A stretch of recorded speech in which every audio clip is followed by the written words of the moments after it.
بسم اللہ الرحمن الرحیم۔ السلام علیکم ورحمۃ اللہ وبرکاتہ۔ بندہ جب اپنے مسلمان بھائی کے لیے دعا کرنا شروع کرتا ہے تو ایک فرشتہ اسپیشل آسمانوں سے اترتا ہے۔ بندہ کہتا ہے کہ اے اللہ فلاں کو رزق فراخ عطا فرما۔ جو فرشتہ آسمانوں سے نازل ہوتا ہے وہ کیا کہتا ہے؟ آمین وَلَكَ بِمِثْلِهِ۔ کیا مطلب؟ یعنی اللہ تعالیٰ تیری دعا کو بھی قبول فرمائے اور تجھے بھی یہی عنایت فرمائے جو تو اپنے مسلمان بھائی کے لیے دعا کر رہا ہے۔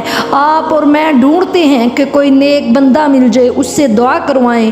آپ کو اور مجھے نبی کریم صلی اللہ علیہ وسلم فرشتے سے دعا کروانے کا گر بتا رہے ہیں۔ فرشتے کس کے حکم پہ دعا کر رہے ہیں؟ اللہ کے حکم سے۔ یہ بات یاد رکھیں کہ فرشتے اپنی مرضی سے کچھ نہیں کرتے، وہ آل ٹائم اللہ کے حکم کے تابع ہوتے ہیں۔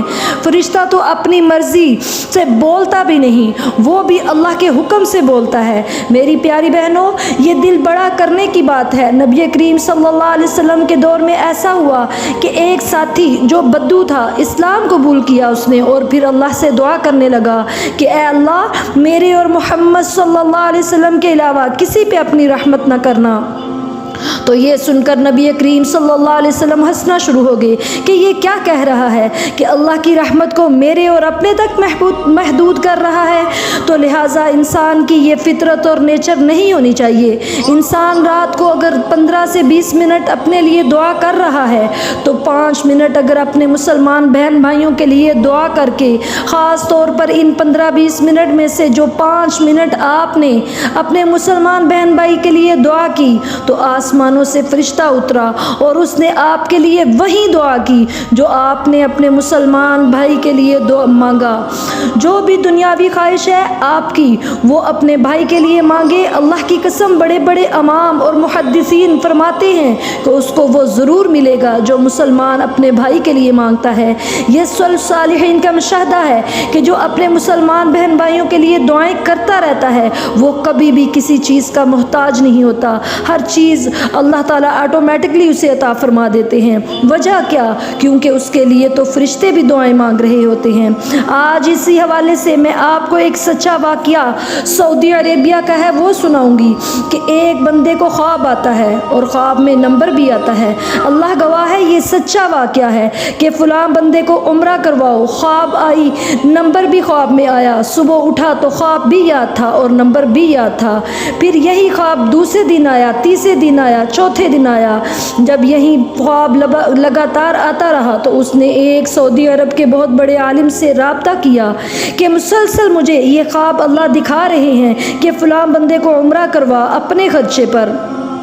تو اس عالم نے ان کو یہ تعبیر بتائی کہ یہ اللہ کی طرف سے روحانی خواب محسوس ہو رہا ہے، تجھے اس بندے کو عمرہ کروانے کا حکم دیا جا رہا ہے تو تو لازماً اسے عمرہ کروا۔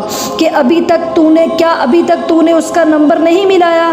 تو اس نے کہا نہیں۔ جب نمبر ملایا تو ایک عربی بدو نے فون اٹھایا، دیہاتی نے، اس سے گفتگو ہوئی کہ اس طرح مجھے خواب آتا ہے کہ میں تمہیں عمرہ کرواؤں۔ تو آگے سے اس بدو نے کہا کہ میں نے جب سے پیدا ہوا ہوں کبھی خانہ کعبہ دیکھا ہی نہیں۔ تو اس نے کہا کہ میں تیرا سارا خرچہ اٹھاؤں گا، لیکن اس نے آگے سے فون بند کر دیا۔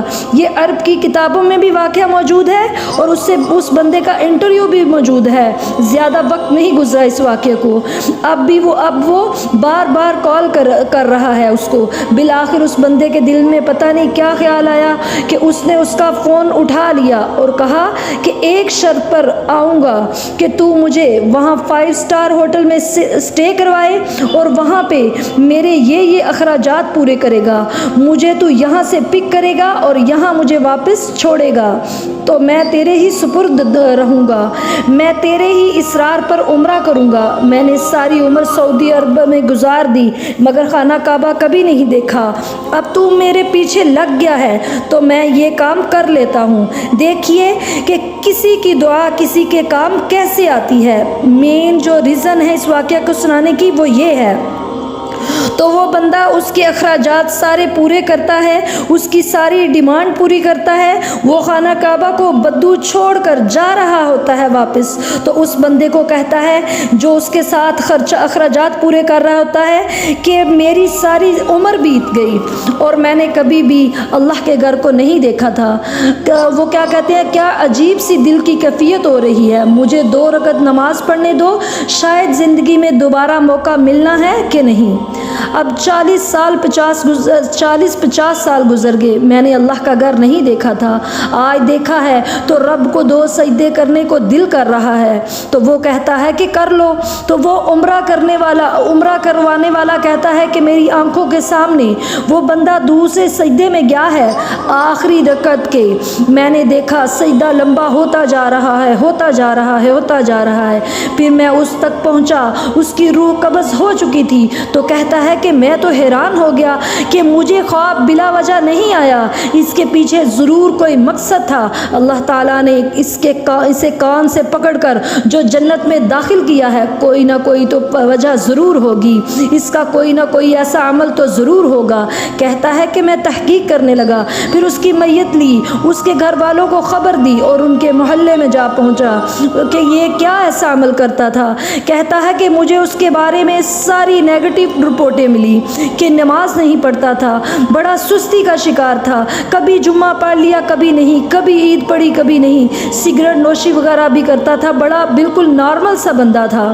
لیکن ایک بات اس کی ہمسائی نے بتائی مجھے، جب اسے پتہ چلا کہ میں اس کے بارے میں تحقیق کر رہا ہوں، تو اس نے بتایا کہ میں بیوہ ہوں، میرا ایک یتیم بچہ ہے، یہ بندہ جب بھی اپنے گھر والوں کے لیے کوئی بھی سامان لے کر آتا تو بالکل اسی طرح کا سامان میرے دروازے پر رکھ دیتا تھا اور بیل بجا دیتا تھا اور بیل بجا کر چلا جاتا تھا۔ مجھے اس کی یہ روٹین پتہ تھی، اس نے آج تک میری شکل بھی نہیں دیکھی، اس کو بس اتنا پتہ تھا کہ یہاں ایک یتیم بچہ رہتا ہے، یہ ہر روز ایک کھانے کا سامان میرے دروازے پر رکھ جاتا اور پھر میرے منہ سے یہی دعا نکلتی تھی کہ اللہ اس کا خاتمہ بالخیر کر دے۔ سبحان اللہ، وہ بندہ رونا شروع کر دیتا ہے اور کہتا ہے کہ تیری دعا نے اسے سجدے کی حالت میں اللہ تک پہنچا دیا، اور بندہ جس حالت میں فوت ہوگا اسی حالت میں قیامت کو اٹھایا جائے گا۔